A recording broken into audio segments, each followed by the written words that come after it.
My assignment this evening is the threat of evolution in schools. And like I said, we've got good news as well as bad news. I'm glad that we live in the state of Texas because Texas is leading the way in the battle, in the fight, in the struggle to have a balanced presentation of both the creation truth as well as the lie of evolution. It all comes, I think, to the origin or the issue of origins. By the way, this is a book cover of the book that's been battling back and forth since November of last year. The Texas Board of Education has pretty much, I don't know what the word is to describe it, hijacked this book. Thankfully, there are a lot of conservatives right now on the Texas Board of Education, and the vice chairman of that board has found what he considers 20 errors in this book relating not only to evolution presented as factual, but also the arguments for global warming.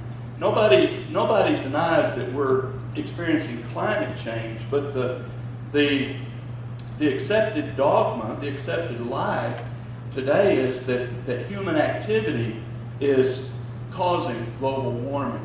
And this book presents that as fact, along with evolution as fact. And so this has made the news, not only the struggle with this book, but also the fact that a state would dare appoint conservatives to a board of education. Like I say, we have good news tonight as well as bad. So thankfully, we have some people in the Texas Board of Education right now. This could change at any time, of course, that have values similar to ours, and that's good news. Well, first of all, let me suggest that the issue of origins presents either timeless matter or timeless God. Science, true science, is handicapped in that they're limited to things they can observe and things that they can experiment with. Obviously, no one was there, no one living today was there during what we would call the beginning, Genesis chapter 1. There were no witnesses that we can call to say, yes, God did it this way, or no, God didn't do it. And we can't subject such to experimentation. So we're left to examine whatever evidence that we can that would support either the evolutionary model or the creation model and extrapolate theories, hypotheses and theories based on what evidence is forthcoming. So all of this, the flora, the fauna, the universe itself, the earth, mankind, is outside the realm of observation and experimentation. Therefore, we've got to accept one model or the other by faith. Okay? And we know what faith is based on Hebrews 11, verse 1, do we not? Faith is the substance of things hoped for, the evidence, the credible testimony of things that are not seen. Well, scientists make a big mistake when they arbitrarily reject evidence that fails to support their predetermined conclusions. And evolutionists routinely do that. They rely on faith on one model or the other, and they discount any evidence that would be contrary to that. They throw out a lot of evidence, and when they do that, they're not being honest. Amen? And we can be guilty of the same thing. Okay? Our approach needs to be honest. When people are self-blinded in their assumptions, and we could cite many examples of this if we just had the time, which we don't. But when one presupposes that there is no God, they're unfaithful to the basic principles of science, as they automatically reject observed evidence and scientific laws. There are laws of science. What goes up must come down. The second law of thermodynamics, the law of increasing entropy. If I wind up a clock, it runs down. If the sun has a limited amount of fuel, it's going to burn out someday. Okay? That's scientific law. Life does not come from non-life. Yet the whole model of evolution is based on breaking that law. Okay? So scientists, evolutionists have to toss out a lot of scientific fact to support their model. Well, why choose to leave the possibility of God out of the equation? Why do evolutionists assume that there is no God? Could it be that they don't want to be accountable to God? Could it be they want to live their life like they want to live, immorally if they choose, and not be called into judgment someday? Okay? That's my opinion, and my opinion, and I think the opinion of all who would follow the creationist model, would be that there's more than enough evidence to support that model, and little to no evidence that would support the model of evolution. In other words, evolutionists must take a much larger leap of faith. And choices have consequences, do they not? The Hebrew writer says in verse 6 of chapter 11, he says, "But without faith it is impossible to please God. For he who comes to God must believe that he is, that he exists, and that he is a rewarder of those who diligently seek him." We've got to believe that God is, if we want to be pleasing to God, if we want to go to heaven. Well, a side note, get it in a minute. Okay, theistic evolution. Maybe you've heard this term. Maybe you know some people that are trying to compromise both models. Okay, and that's what theistic evolutionists do. They attempt to bring the model of evolution to fit the Bible, or to fit the Bible into the model of evolution. But they believe that God created Genesis 1, but that it took millions of years to do so. The only reason the earth needs to be millions of years old, in fact, the current estimate now of the age of the earth, do you know what it is? 4.2 billion years old. That's with a B. Because for something to happen that's impossible to happen, we need millions and billions of years for that to happen. Okay? For something to break scientific law, that life does not come from non-life. So we have to have an earth that's billions of years old. And so scientific creationists say that God did it, but he did it over eons of time. They hold to either the day-age theory or the gap theory. In other words, there's millions of years between day 1 of creation, between day 2, between day 3, and all the way through day 6. Okay? And that denies the plain language, does it not, of Genesis chapter 1. Morning and evening were day 1. Morning and evening and morning were day 2, day 3, day 4. Job talks about the days of creation. That Hebrew word yom means day, 24-hour day.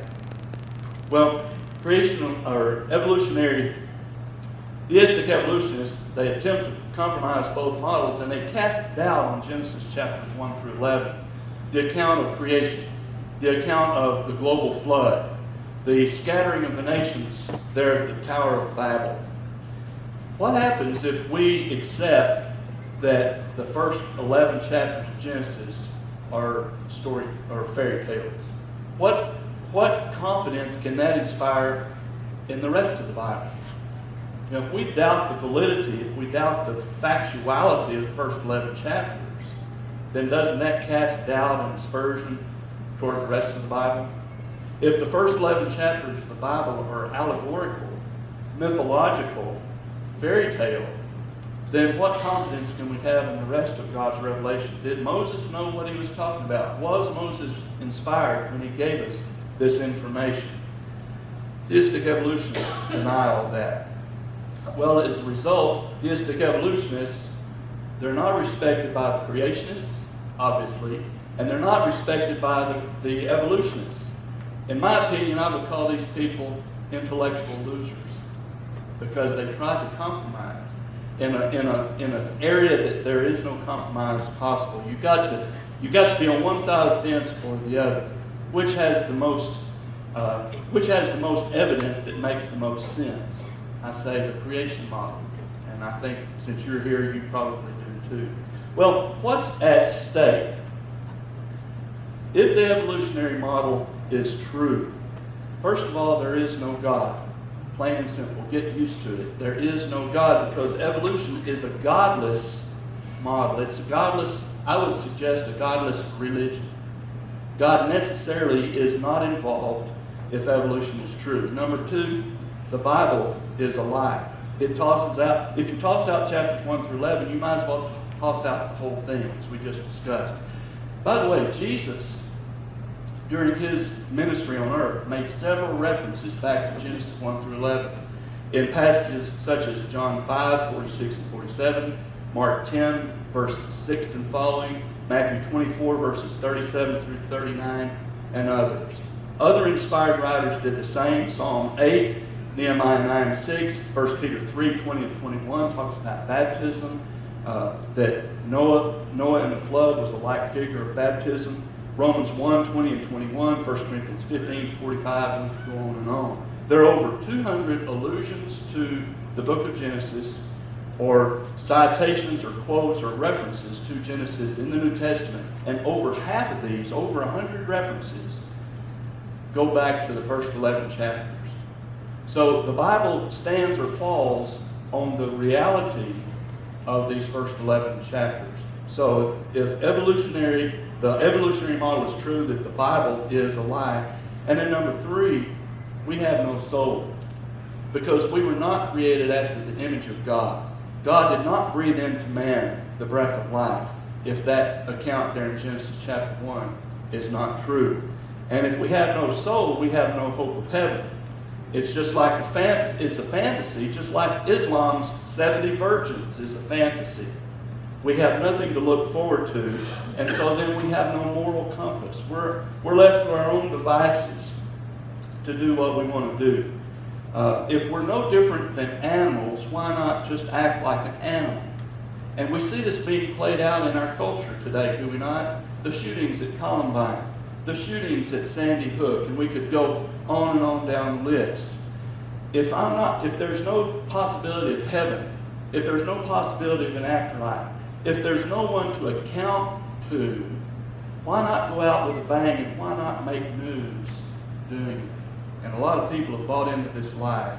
And a lie is a lie is a lie is a lie. Also, we have the moral decline of the nation. And I don't want to talk much about this because this is one of the other subjects on your series.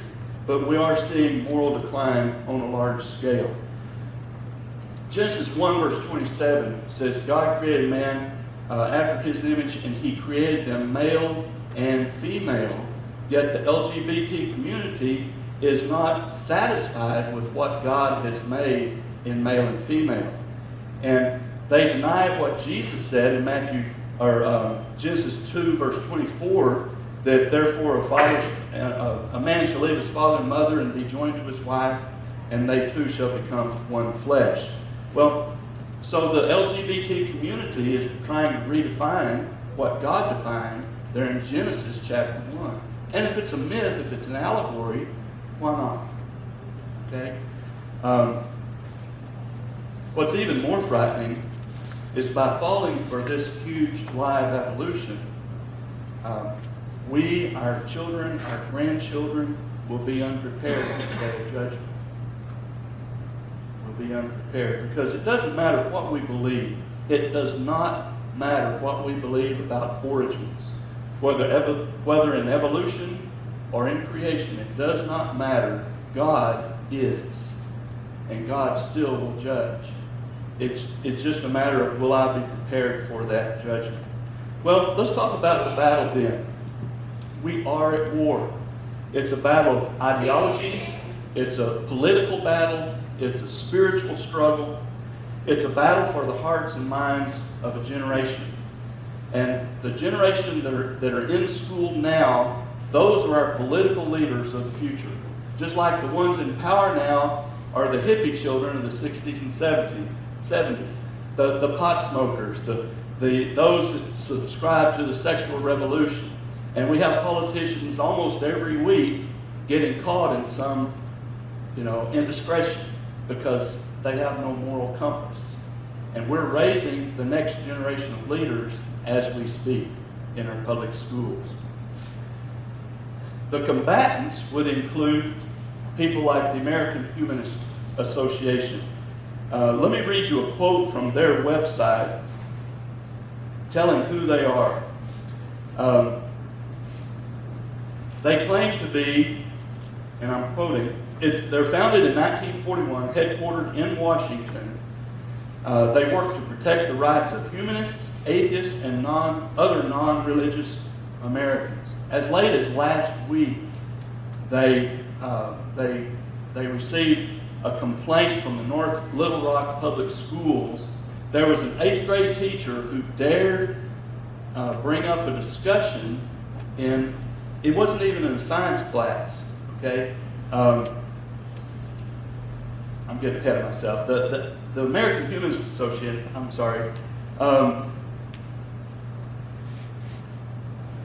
the General Services Administration Building, which houses a recruitment center for the National Guard as well as other military offices, was making available to recruits copies of Gideon Bible that had a camouflage cover. It was the New Testament, Psalms, and Proverbs. And the American Humanist Association got all bent out of shape about that and demands in this letter that they don't offer Bibles to anybody because it might offend someone that doesn't want a Bible. So if I don't want it, nobody can have it. That seems to be the liberal view, does it not? The American Humanist Association. Also the ACLU, what I call the Antichrist lawsuit union. Okay? They're the ones that got all bent out of shape in this middle school teacher. And it was in a world history and social studies class that she dared broach the subject of evolution versus creation. And Rita Sklar, who's the executive director of Arkansas ACLU, said, "A public school teaching religion is a violation of parents' fundamental rights to decide and control the religious upbringing of their children. It also hinders the scientific education of our students, which we should be doing everything to foster and improve." And Arkansas has historically, as has Texas been, they try to push for equal time. Yes, we're forced to present the evolutionary model, but we want you to know that there are alternatives to consider. And the ACLU can't stand this. So they're combatants. Also, as we mentioned earlier, the lesbian, gay, transsexual, and bisexual and transgender militants who are trying to redefine our morals and our even definitions of marriage, they have a dog in this fight as well, because if we're all animals, that goes into their philosophy. And also those with money to make. You know, we mentioned global warming earlier. Our friend Al Gore, I say friend with parentheses, he has gotten wealthy. He's gotten filthy rich over this idea of global warming, has he not? And others with NASA gets a lot of their funding because we're looking at Mars. We're looking for signs of life at Mars, so maybe we can figure out the clues to our origins. If we can explore other planets, maybe we can figure out how life began on Earth. Well, let me suggest to NASA and to the federal government that it doesn't cost much to find out where we came from. In fact, you can download the app for free on your phone. It's called The Bible. Okay? There are a lot of people making a lot of money in this debate over origins. Well, let me give you a snapshot view of the current climate in our schools. This slide is out of North Little Rock. This is one of the things that prompted this complaint. If you notice at the bottom, I don't know if you can read, it says the argument for creation was maintained that it's not luck but design. They're guilty of using two words here, creation and design. For that, the ACLU demanded a retraction. In the spring of 1981, the Arkansas legislature passed, and the newly elected Republican Governor Frank White signed Act 590, which promoted the equal time view, and it was shot down, of course, in 1987. In 1987, you want to mark that down as a dark day in our history. In 1987, the United States Supreme Court they struck down any kind of creationism taught in public schools. When it shot down Louisiana's creationism law, and we'll look at that more in a minute. When it ruled in Edwards versus Aguillard that teaching creationism in public schools violates the United States Constitution's Establishment Clause.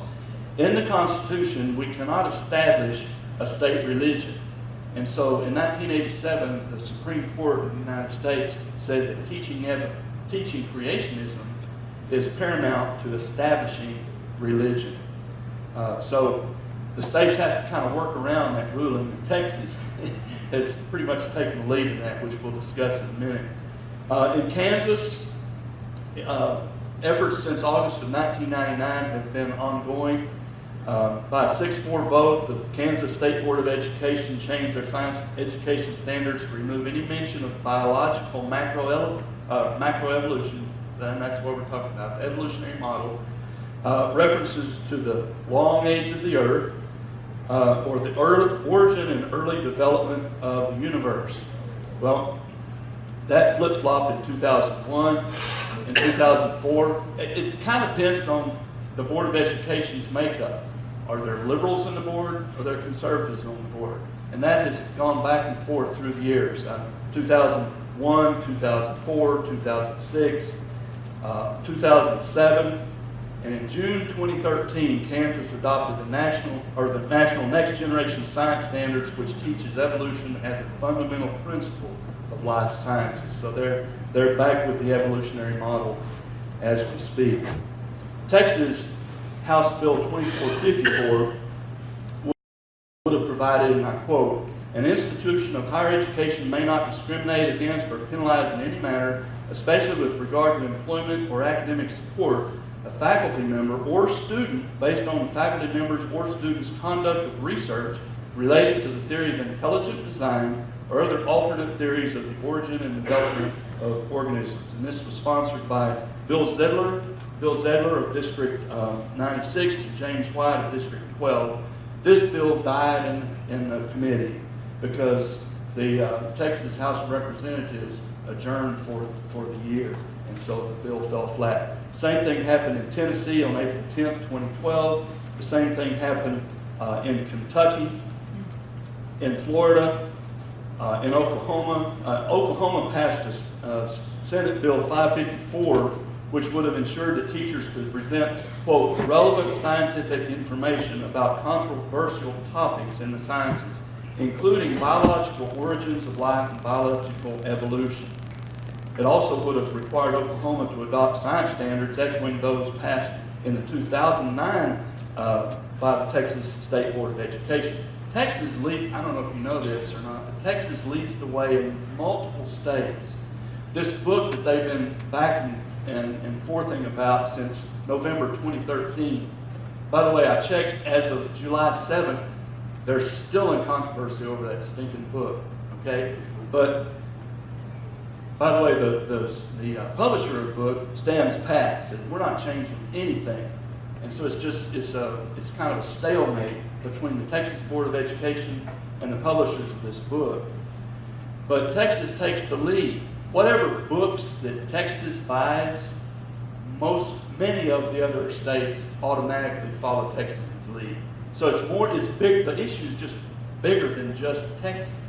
Okay, it goes to Arkansas and Louisiana and New Mexico and Oklahoma, Kansas and Missouri, Mississippi and Florida, to name a few.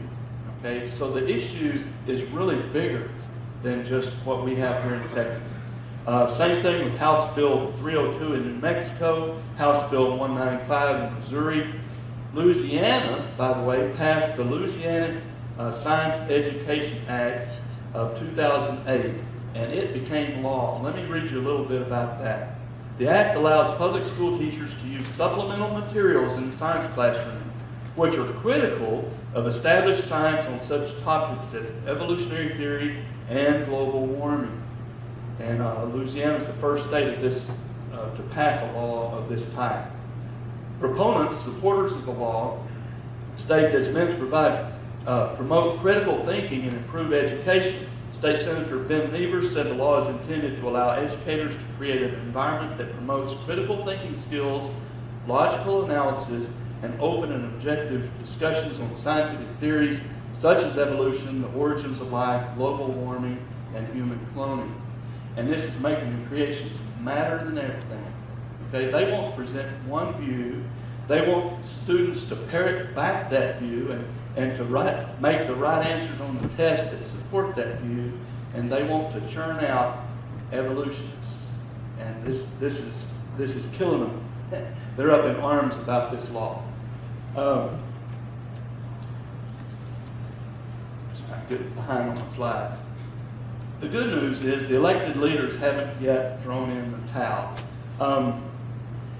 There are many creationists in Texas, and I didn't want to put up pictures of every creationist politician in Texas because there are many, okay? But just as recently as last year, the candidates for Lieutenant Governor of Texas, Jerry Patterson, Dan Patrick, Todd Staples, and David Dewhurst, they're all creationists, unashamed creationists, as is our beloved governor, Rick Perry. Loving, hating, being different, he is a creationist. Okay? We're thankful in Texas to have leading politicians, conservative guys in our government that support the creation model. As we said, there's been continuing debate, continuing struggle over textbooks. By the way, whatever book that Texas ends up with, they will use till the year 2022. That's a long time. And if the book they adapt teaches evolution as fact, then we're going to have that in our public schools till the year 2022. Statewide, many science teachers just choose to kind of skate over the idea. By the way, this is a demonstration there in Austin as they were kind of debating this book. This is back in, this has been going on since September. Okay. This was an article by Josh Harkinson from MotherJones.com, which is a very liberal, very evolutionary website. I had to go to their site to get a lot of the information, and you wouldn't believe the names that we're called. Ignorant. Just it's amazing to me how atheists, agnostics, the LGBT community, the pervert community, how they want us to respect them and to honor them and to be tolerant of them, but they don't do the same for those who disagree. It's amazing to me that the language they use in their websites and their blogs and stuff. By the way, I have a copy of Texas House Bill 3678. This is the actual text, 6 pages of text that was signed into law by Governor Rick Perry in the summer of 2007.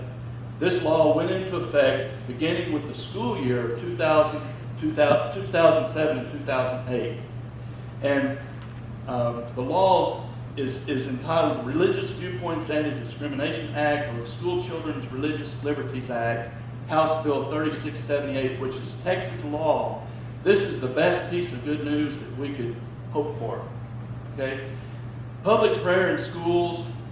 There will always be prayer in schools as long as there are tests. Amen? Students are going to pray, oh, Lord, I didn't study as I should have. Please help me with this test. There's always going to be school prayer, but there's not going to be school prayer over the intercom. And I don't necessarily see that as a bad thing. I don't want to hear prayers directed to Mary. I don't want to hear prayers directed to Allah over the intercom system. But because of this law, HB 3678, what this means is that our students and our teachers can obey 1 Peter 3:15. Always be ready to give an answer to those who ask concerning the hope that's within you, yet with meekness and fear. Students can bring their Bibles to class. Students during homeroom, if they have free reading time, can read their Bibles in class. If a student has a friend who asks a question, what must I do to be saved? Why don't y'all use instrumental music? Is the Church of Christ the only ones going to heaven? Those kind of questions, they can answer the questions as long as they don't disrupt class. If they want to gather at the pole with the Southern Baptists, in September and pray for this country, pray for our nation, they can do so. If there's a Bible club that wants to form, if other clubs have access to rooms, they can have access to a room. If other clubs can pass out pamphlets and flyers, they can pass out pamphlets and flyers. This House Bill 3678 is good news. It's a win for Christians. Okay? And if you hadn't looked at it, just Google HB 3678 and see if you don't agree. This also gives valedictorians the right to speak their mind concerning God. It sets up the rules how to choose speakers at graduations. I mean, it's very detailed. And it's passed the muster of the Constitution. It's good news. Well, this article, Texas Public Schools Still Teaching Creationism, was from the other camp's website. Okay, they're crazy hopping mad about this. That Texas science teachers are kind of glossing over the teaching of evolution. They're not doing a good job teaching our kids evolution. Some are in class allowing dissenting opinions, okay? And some, as we said, are suggesting that there are other opinions out there. Many parents have chosen homeschooling as an option, and others are using charter schools. And again, the evolutionists and the atheists are hopping mad because charter schools, in part, are funded by our tax dollars, and they just can't get their heads around tax dollars going to teach alternative theories to evolution. This young man, Zach Copeland, we're going to talk about him more in a minute. But he is today, just last month, he turned 21 years old, and he's writing articles for Blaze and other online and printed publications. He's been on TV multiple times. We'll get to him more in a minute. That's not your bell, is it?